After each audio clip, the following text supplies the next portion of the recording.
Today we rank the top 10 best tier 10s within World of Tanks console for 2022 and what you should keep an eye out for. We're going to go through all of the tanks that you'll need and let's get into it now. Plain and simple, the T110E4. This is of course the tier 10 American tank destroyer that is both flexible and has that pack-a-punch in the 850 alpha damage that this thing can dish out. And if you looked at any of the videos on the channel, one recently titled Unstoppable shows exactly why this thing is just unbelievable within the game. So easy to play, definitely one for new players as well as any of you more advanced players who want to be pushing those 10k damage numbers, and this is the tank for you. Here is also a tank that you'll want to get your hands on, and even I don't have this within the game and will be working as hard as possible to get my hands on it, and this is the M48A5 Pattern, the tier 10 American medium tank, and this is one that literally has everything that you could possibly want. It got a buff to its turret armor, meaning that you can be somewhat competitive with this tank on a ridgeline now in comparison to some of the turreted tank destroyers or maybe turreted medium tanks that you'll be facing that aren't just made of paper. Obviously this tank has fantastic DPM, good mobility and overall just one of the best medium tanks within the game. In quick succession then, we also have the FV4202. This is the British tier 10 medium tank, or at least one of them. They're probably the better of the two. It's got better armour, it's got pretty much the same mobility, and you have the ability to fire HESH rounds within the tank, dealing 480 damage comparatively to the other tier 10 medium, the Centurion Action X. Definitely get the FV4202 and prioritise that as much as possible, and it just is got everything that you'll need, as much like the M48A5 Pattern. Another tech tree line is of course the Super Conqueror line and the Chieftain Mark 6. Both the Chieftain and the Super Conqueror are super easy tanks that you can get a hold of within the game and will make you win. These tanks have amazing turret armor, they have great DPM, they have great accuracy, and they're not the slowest tank within the game. You compare it to a Maus and these things are like a light tank compared to them, and definitely with the Chieftain being able to go 46 kilometers an hour, yeah, they're definitely for everyone, and they are like playing a really heavily armoured medium tank, especially if you can get the Super Conqueror on a ridgeline. Another tier 10 that you will want to get your hands on within World of Tanks console, whether that be just because it's purely competitive or that you can have an absolute ton of fun in, the FV4005 Stage 2 is exactly that. 1850 alpha damage is what it used to do, then it got nerfed down to 1450, and then it got buffed on its HE rounds, the purely HE rounds with 92mm of penetration all the way up to 1650 alpha, which is amazing. This tank has the one-shot capability that all of the other tier 10 tank destroyers just don't really have, and if you want any sort of comparative to this tank, you're playing in artillery, and so yes, I think that this is something everyone must have in the garage, and yeah, definitely a ton of fun. Then we have the iconic tank within World of Tanks that obviously has the Tiger 1 within its tech tree line, and that's the E100.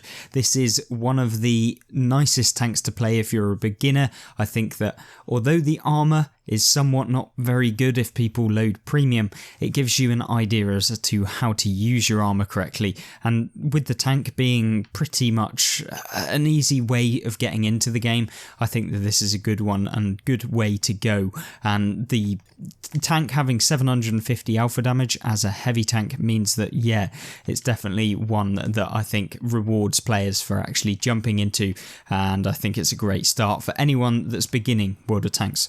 Then we have one of the most underrated tier 10 tanks within the game that I feel like people do not actually give enough credit, and that is the Foch 155. Now this is not a tank for a specific beginner player, it doesn't have a turret for one, and it also has an autoloader, so you need to be able to use that to your advantage. However, this tank is unbelievably powerful if you can put yourself in the right position, and so you do need positioning. So any of you veteran players watching this video, if you haven't already got the Foch 155, 155. I cannot recommend it enough. Being able to dish out 2.4 thousand damage in one singular clip in the AMX50 Foch 155 means that this has the highest clip potential that you can have within World of Tanks console, at least in the World War II mode.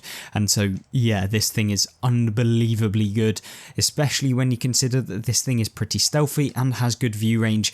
Yeah, I think that this is one that you'll have to give a go and go towards. And the tech tree line, although the tier 7's terrible, everything else is fantastic and you'll enjoy all of it as you go through.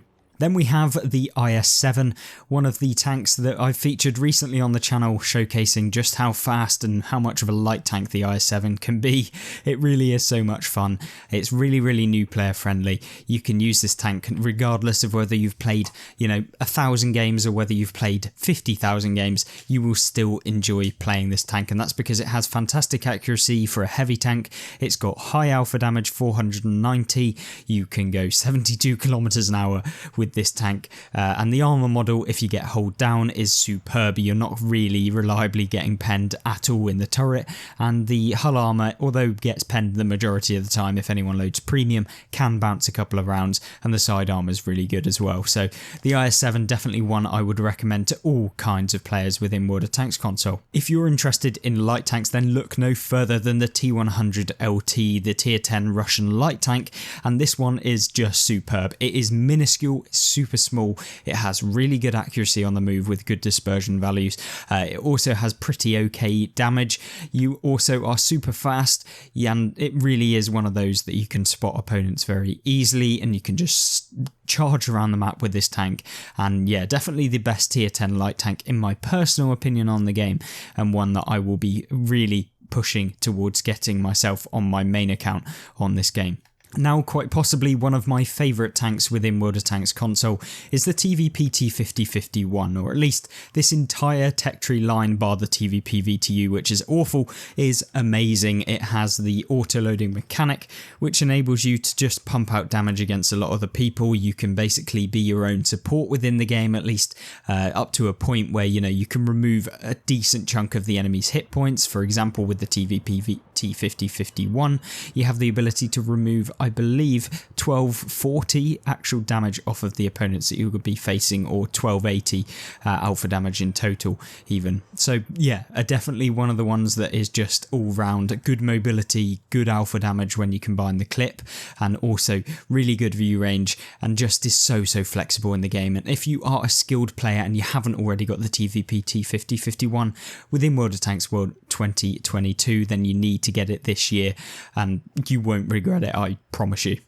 Then it was a toss-up between the Kranvagn and the T57 Heavy. However, with the Kranvagn being the stronger turret armor and just being all-round better for new players, this tank really does take the top spot, having 1600 alpha damage with its 4-round autoloader, 400 damage per shot, and being able to move around the map, flexibility, turret armor, and just the overall aspects of the tank. Although the tech tree line isn't necessarily the best when you're at tier 7, everything else seems to be okay. And I really do enjoy playing these style of tanks, and when you get hold down you feel just superior than everyone else within World of Tanks console.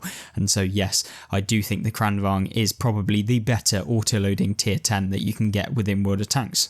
In a similar regard to the tier 10 auto-loading tank in the Kranvagn, we have the tier 10 auto-reloading tank in the Progetto 65, which is a really good solid medium tank. It's fast, it has actual armor that sometimes work. I'm not saying it works all of the time, and if people actually aim at your weak points you'll get penned, but this tank can bounce shots quite reliably, and it also has an amazing auto reloading mechanic which enables you to dish out 4 shots of alpha damage, being 360 each time, having 1440 alpha if you manage to pump all of your shots into the opponent that you can face. And of course you don't want to be pumping all 4 shots because you get better DPM as you go on within this tank. And so yeah, definitely keeping hold of your rounds using this tank. It has an incredibly high skill cap between the players that know how to use the auto reloading mechanic and those who don't, and that makes it such a fun and interesting tank to play, especially if you have been playing all of the sort of normal single shot tanks within World of Tanks. This is definitely one you want to get your hands on, and the whole tech tree line, although the tier 7 is not particularly amazing, everything else seems to be perfect, and I've really enjoyed playing all of them. So definitely a tank line that I would recommend, and hopefully this video on the tech tree tier 10 tanks that you can get for free has been good. If you want to check out another one, then there will be one on screen. Goodbye.